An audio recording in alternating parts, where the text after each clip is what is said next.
კორუფცია, მავნებლობა და უუნარობა დღევანდელი დედაქალაქის მთავრობის ყოველდღიურობა გახდა.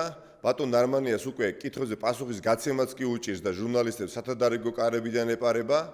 ბატონი მარგიშვილი ასევე გააპარა თანამდებობიდან.